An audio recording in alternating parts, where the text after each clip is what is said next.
नमस्कार मैत्रिणींनो, सर्वप्रथम तुम्हाला श्री स्वामी समर्थ. तुम्ही कसे आहात? तुम्ही मस्त राहा आणि मजेत राहा. आणि माझे व्हिडिओ तुम्ही बघत असणार तर माझ्या व्हिडिओला प्लीज लाईक करा, सबस्क्राईब करा आणि जितकं जास्त शेअर होईल तितकं शेअर करा किंवा सबस्क्राईब करा किंवा लाईक करा. कारण तुमचे एक लाईक करण्याने किंवा सबस्क्राईब करण्याने मी पुढे जाईल आणि तुम्हाला अजून नवीन नवीन व्हिडिओ टाकेल.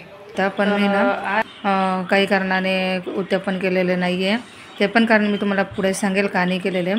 तर पहिले मी काय केलेलं, लाती पुसून गेली पटापट आणि म्हणतात गुरुवारी लाती पुसायची नसतं, पण कसं असतं ना, आपल्या घरामध्ये किती छान येतात, काही छान येतात, आपल्या घरी फारचे लोक येतात. त्यामुळे मग मी काय केलं, पटापट लाती पुसून घेतली, बघू शकतात तुम्ही. आणि मी आता अंटानेच लाती पुसते कारण माझी देवपूजा पण बाकी होती. त्याच्यामुळे मी देवपूजा करण्याची आधी लाती पुसून घेतली, बघू शकतात तुम्ही पटापट. आणि आपली लाती पुसून झाली ना की मग मी देवपूजेला तयारी केलेली होती. पण मी ह्याच दांड्याने लाती पुसते, कारण काही पण असो पण ह्याच दांड्याने लाती पुसते मी. आणि मग आपली लाती पुसून झाल्यावर बघू शकतात माझी देवपूजा पण झाली पटापट, बघू शकतात तुम्ही.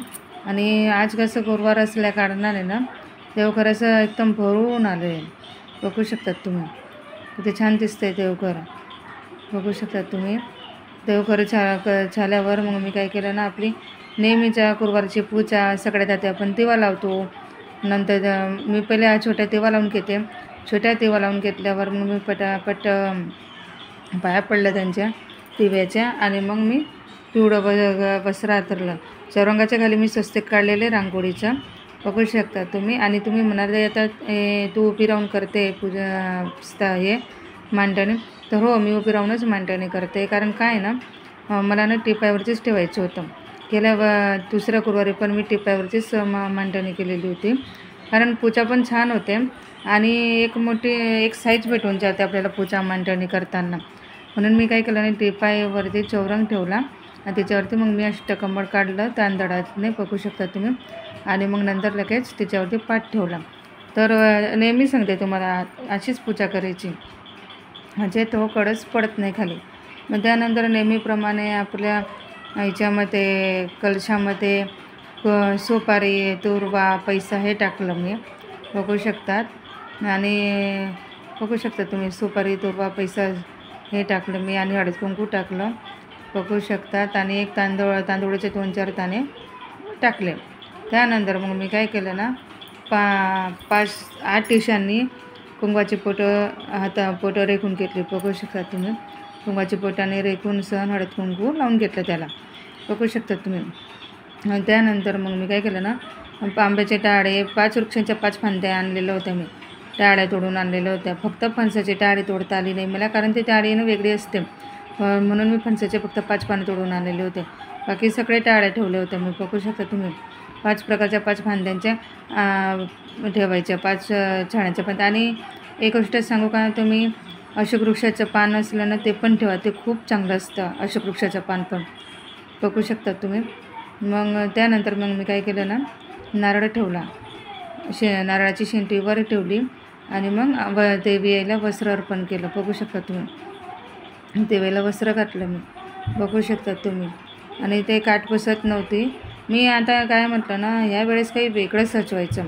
तुम्ही बघणारच पुढे की मी यावेळेस वेगळं सजवलेलं आहे देवी यायला, म्हणजे नेहमी करतो तशी नाही केलेली मी, थोड्या वेगळ्या पद्धतीने केलेली. आणि तसं ती जेव्हा मी तिला सजवली ना, तेव्हा ती इतकी भरभरून आली ना, तुम्हाला काय सांगू. असं वाटत होतं की तिच्याकडेच पाहत बसावं, बघू शकतात. आणि मी काय केलं ना, आता या टायमाला ना देवीला कानातले कुंदन घातले मोत्याचे, बघू शकतात तुम्ही. आणि पाटावर ठेवून मी देवी यायला, कारण मला दागिने घालायचे होते. मला दागिने घातल्यावर तेच तिथं म्हणजे एक तरची हे होऊन जाते मांडणी. आपण तिथे ठेवली ना की तिथं बसून दागिने घातल्याने देवीला ते छान बसतात. फक्त मी काय केलं, वस्त्र घालून घेतलं, कळशाला वस्त्र घालून घेतलं आणि नारळाला मुकुट लावून घेतलं ना, बाकीचं मग मी तिथे दागिने घालायला सुरुवात केली, बघू शकता. दागिने घातल्याच्या नंतर अशी शोभा येते ना देवी यायला, तुम्हाला काय सांगू. आणि मी यावेळेस ना थोडं मागे हे पण लावलेले आहेत, तोरण नाही म्हणतात त्यांना, हे पण त्याच्यात लटकन का काहीतरी म्हणतात त्याला, तर बघू शकता तुम्ही. आता दागिने घातल्यावर किती शोभून दिसते ना आपली देवी. आणि यावेळेस काय काय ना कुणास ठेव म्हणजे माझ्या पटापट झालं या टायमाला. फक्त उत्यापन केलं नाही आहे मी, त्याचं कारण तुम्हाला सांगायला पुढे उत्यापन का नाही केलं. पण मला यावेळेस ना वेगळं मी बोलली ना तुम्हाला की मला यावेळेस ना वेगळं करायचं होतं. मला केस लावायचे होते देवी आईला. बघू शकता तुम्ही, मी केस ठेवले देवी आईला, बघू शकतात. आणि केस ठेवून मग मी गजरा अर्पण केलं देवी आईला. म्हणजे मला केस असे मोकळे केस ठेवून सजवायची होती देवी आईला. मी ट्राय केलं तर वेणी घालण्याचा, पण वेणी घालता नाही आली मला. तर त्यासाठी मी काय केलं ना, असे मोकळे केस ठेवले तिचे, बघू शकतात. आणि पिना लावून घेतलं तिला, बघू शकतात. तर बघू शकतात तुम्ही ते वेळेला कसे मी पिना लावून घेतलेले आहेत, बघू शकतात. आणि केस मोकळे ठेवले मी, तर अजून छान शोभा आली. त्यानंतर मग मी ते हा गजरा, मोकळ्याचा गजरा अर्पण केला, बघू शकतात. आणि तो गजरा अर्पण केल्याच्या नंतर इतकं सुंदर दिसलं ते देवी आईचं रूप, तुम्हाला काय सांगू. असं वाटत होतं तिच्याकडेच बघावं. आणि त्याच्यावरती मी शेवंतीची वेणी लावली, बघू शकतात तुम्ही. त्याच्यावरती मी शेवंतीची वेणी लावली. मोगऱ्याचा गजरा खाली लावला आणि शेवंतीची वेणी वर लावली. तर बघा पिवळा आणि सफेद कसं मॅच झाला. आणि देवी आईचं वस्त्र आहे गुलाबी कलरचं, म्हणजे असं एकदम मॅच टू मॅच झालेलं आहे. आणि मागे ते तोरणं लावलेले आहेत मी याचे फुलांचे, ते बघा ते म्हणजे कॉम्बिनेशन एक झालं त्याचं दोघांचं, बघू शकतात तुम्ही. इतना अच्छा दिख रहा है ना देवी का माते का रूप देख के, ऐसा लग रहा था कि मेरे घर में साक्षात देवी आई चाहिए, देख सकते आप। इतना अच्छा लग रहा था मुझे ऐसा। इस बार मुझे ना देवी आई को ऐसा बाल खुला करके मुझे करने का था कि ऐसा लगना चाहिए कि अपने घर में आएंगे कोई भी तो ऐसा लगना चाहिए कि मन भर हो जाता है, मन भर जाता है एकदम माते का रूप देख के। तर बघू शकता तुम्ही, मी काय केलं, 4 पटापट मोठ्या टाकल्या तांदळाच्या, तिचं हळद कुंकू ठेवून गणपती, महालक्ष्मी आणि श्रीयंत्र हे पटापट ठेवले मी, बघू शकतात. आणि माझ्याकडे हे एक श्रीयंत्र आहे, ते पण ठेवलं मी पटापट, बघू मी फक्त मांडणी केलेली आहे, स्थापना अजून केलेली नाही आहे. स्थापना मी साडी नेसल्यावरच करते, मी सध्या मांडणी करून ठेवते आणि दिवा लावून ठेवते मी. आपण काय करतो, कधी कधी अर्धवट पूजा करतो आणि सोडून देतो, मग म्हणतो की मांडणी संध्याकाळी करायची, म्हणजे अर्धवट सोडू नका आहे ते, कारण देवी पण प्रतीक्षा करत असते की माझी अर्धवट पूजा सोडून केलेली आहे तर कधी येईल माझी पूजा करायला. शेवटी मग काय करते ना देवी आई, आपली वाट पकून थकून जाते आणि आपल्या घरातून कधी निघून जाईल तुम्हाला पत्ताही लागणार नाही. कारण पहिला गुरुवारी माझ्यासोबत हा प्रसंग घडलेला आहे, त्यामुळे मी तुम्हाला सांगते, जर तुम्ही देवी आईची सेवा करत असणार तर कोणतीही पूजा असो, तुम्ही तिची स्थापना करत असताना तर तिची पूर्ण तयारी करून घ्या, तरच फारचा तुम्ही. बघू शकतात तुम्ही, मी पेढ्याचा नैवेद्य ठेवलेला आहे आणि दही साखरचं पण मी पंचामृत नाही केलं, ते फक्त दही साखर ठेवलेलं मी. आणि छोट्या देव्यावरतून समई लावल्या, बघू शकतात. आणि 5 खोड्या ठेवल्या मी देवीला. परत पाणी ठेवलं, जसं आपल्याला पाणी लागतं तसं देवांना पण पाणी लागतं, बघू शकतात. तुपाचा दिवा पण लावला मी, तुम्हाला केल्या पण गुरुवारी बोललेली होती की तुपाचा दिवा अखंड जरूर लावा, बघू शकतात तुम्ही. मग त्यानंतर मग नेहमीप्रमाणे आपली गणपतीचा अभिषेक करून घेतला मी, बघू शकतात तुम्ही.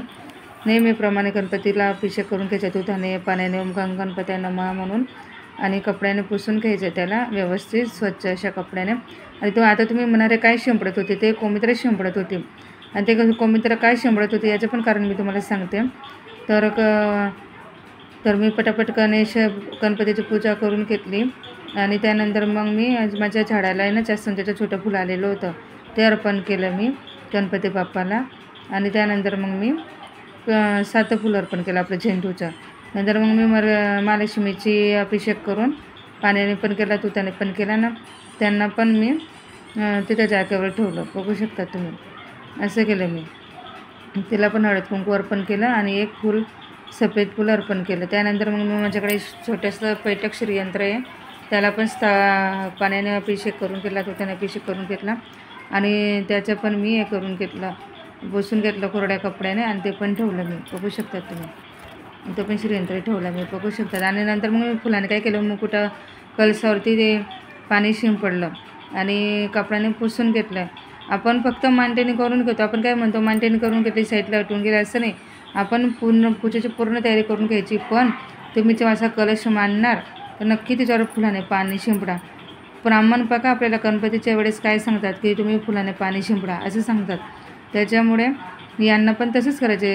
ह्या कळसाला पण कोणती बी पूजा मांडायची असली ना तुम्हाला तर असा कडक जर मांडला तर तुम्ही पाण्याने किंवा फुलाने पाणी शिंपडायचं आणि त्याची पण हळद कुंकू लावून पूजा करून घ्यायची. नंतर मग मी गुलाबाचं फुलं अर्पण केलं, कमळाचं फुलं अर्पण केलं, अगरबत्ती ओवाळली बघू शकतात तुम्ही. आणि याचे दिवे ठेवले आहेत ना हे दिवे मी नंतर पेटवणार आहेत. कारण की ना मंगलाष्टक मंगलाष्टक म्हणायला सुरुवात कराल तेव्हा मी लावणार आहे ते दिवे. तर आतापासून लावले ना तर ते विझून जातील म्हणून. नंतर मग मी वस्त्रमाळा घातली. तुम्ही वस्त्रमाळा जरूर घाला. आपल्या शास्त्र पुराणात पण सांगितलेलं आहे की तुम्ही कुठली पूजा करणार तर वस्त्रमाळा जरूर घाला. तर बघू शकता तुम्ही अगरबत्ती ओढून घेतली मी आणि पाया पडून घेतलं मी बघू शकतात. आणि ना पेड्याला नैवेद्य दाखवलेलं होतं त्याला पाणी फिरवलं मी आणि मग आपल्या पूजेच्या तयारीला सुरुवात केली. शंख वाजवून घेतला पहिले बघू शकतात तुम्ही. आणि मग प्रार्थना केली ती वेळेला की माझी सातीसुती देवपूजा आहे स्वीकारून घे. आणि मी तुमचं उद्यापन आज नाही करत आहे, पुढच्या गुरुवारी करेल. जर शक्य झालं तर पुढच्या गुरुवारी करेल. देवीने तर करून घ्यायला पाहिजे म्हणजे आता गुरुवारी उद्यापन. पौष महिना असला तरी तुम्ही घाबरू नका आहे की पौष महिन्यात उद्यापन करत नाही असे मनाचा हेतू तुमचा फक्त. तर पोथी पुराणात पण सांगितले, सगळ्या गोष्टीच सांगितले. पौष महिन्यात काय आपले मंदिरं उघडे असतात, आपले देव धर्म चालू असतात. मग आपल्याला उद्यापन करायला काय हरकत आहे. तर त्याच्यासाठी आणि तिच्यात पण दिलेलं आहे पौष महिन्यात पण आपण करू शकतात असं कुठल्याच शास्त्रात पुराणात दिलेलं नाही आहे. त्यानंतर मग मी पोथी वाचून घेतली. पोथी वाचून झाल्याच्यानंतर मग मी बघा मंगलाष्टक म्हणण्याची आधी मी हे दिवे पेटवून घेतले बघू शकतात तुम्ही. कारण मी पोथी वाचायच्या पहिले पेटवले असते नाही दिवे ते विझून केले असते असं आहे. आणि मग मला व्हिडिओ पण काढता आला नसता व्यवस्थित. तर बघू शकतात तुम्ही. मी ना काय केलं मग आपले धूप पण लावला मी बघू शकतात. वाटी धूप पण लावला मी बघू शकतात. मग नंतर मग मी मंगलाष्टक म्हणायला सुरुवात केली. मंगलाष्टक आहे ना का ते पण सुरात बोलायचे असतात बघू शकतात तुम्ही. मग आपले मंगलाष्टक म्हणायला सुरुवात केली मी. कसं आहे ना प्रत्येक गोष्टीवर श्रद्धा असली पाहिजे. अंधश्रद्धा ठेवून चालू नका आहे मनामध्ये. आणि मी उद्यापन केलं नाही ना तर याचं कारण हेच आहे की माझ्या घरी ना माझे मिस्टर आहेत ना पुण्याला गेलेले होते त्यामुळे मी करू शकले नाही. त्यानंतर मग आपली आरती करून घेतली गणपतीची आणि महालक्ष्मी आईची बघू शकतात तुम्ही. महालक्ष्मी आईची आरती करून घेतली आणि याची पण आरती करून घेतली, गणपतीची पण करून घेतली, कापूर पण ओवाळून घेतला बघू शकतात तुम्ही.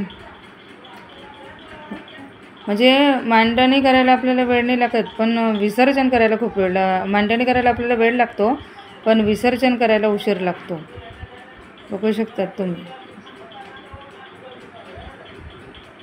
बघू शकतात आपली आरतीच होते गणपतीची आणि महालक्ष्मीची.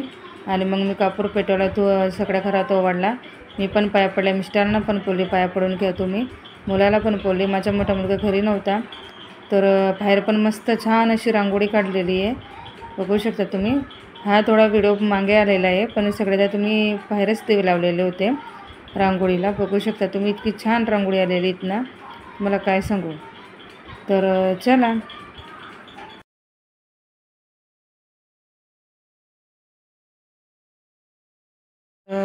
तुम्ही बघू शकतात बाहेर रांगोळी. आणि रांगोळी मी नाही काढलेली आहे. माझ्या बिल्डिंगमध्ये एक मुलगी राहते तिचं नाव नाही सांगणार मी. तर ती मुलगी माझ्या घरासमोरच राहते तर तिने काढली ती रांगोळी तुम्ही बघू शकतात. तर खूप छान काढली तिने रांगोळी. मी तिला म्हणते की थँक्यू व्हेरी मच तू माझ्या इथं रांगोळी काढली. कारण कसं आहे ना कोणाला आवडतं नाही आवडत यूट्यूबवरती नाव घेतलेलं त्यासाठी मी तिचं नाव नाही घेत पण तिला मी खरंच सांगते बहुत वेरी मच थैंक यू कि तूने मेरे दरवाजे पर रंगोली निकाल के दिया. थैंक यू वेरी मच इसके लिए तेरा सौ बहुत थैंक यू. मतलब अच्छा लगता है ऐसा कोई हेल्प करेगा ना तो मुझे भी अच्छा लगता है और मैं भी किसी को हेल्प करके तो अच्छा लगता है. तो देख सकते हैं आप बहुत अच्छा रंगोली निकाला वो बेचारी ने. 3 घंटा लगा उसको रंगोली निकालने को. पानी भी आया था फिर भी बेचारी ने अपना पानी नहीं भरी. बोली मैं उसको 3-4 बार बोली कि बेटा पानी भर के ले बेटा पानी भर के ले. बरोबर बोली की नाही काकू, ही हमारे घर में पाणी भरणे म्हणजे म्हणतात ना, जीवनात अडचणी येतातच आणि ते आपल्याला पार करायच्याच असतात. मग ते कसे काय असे ना, पण देवी यायची इच्छा असली ना तर ती कोणत्याही परिस्थितीने कोणत्याही रूपाने करून घेते आपलं होते. पण कदाचित तिच्या मनात नसेल माझ्या हातून आज उद्यापन करून घ्यायचं, म्हणून तिने काही माझ्या हातून आज उद्यापन केलेलं नाही आहे. तर अशा प्रकारे आपली पूजा झालेली आहे, बघू शकतात तुम्ही. आपली अशा प्रकारे पूजा झालेली आहे महालक्ष्मीची. तर उद्यापनाच्यासाठी नाही केलं मी, कारण माझे मिस्टर पुण्याला गेलेले आहेत आणि त्यांची चुलत आजी वारले, तिथं दारावर केलेले आहेत ते, त्यामुळे. तर बघू शकतात तुम्ही. तर अशी आपली देवपूजा झाली, अशी आपली मार्गशीर्षाचा गुरुवार झालेला आहे. तर माझी पूजा कशी झाली ते मला कमेंट बॉक्समध्ये नक्की कळवा आणि नक्की सांगा. तर तुम्ही बघू शकता. तर चला मग बाय. तुम्हाला सगळ्यांना श्री स्वामी समर्थ. तर चला बाय.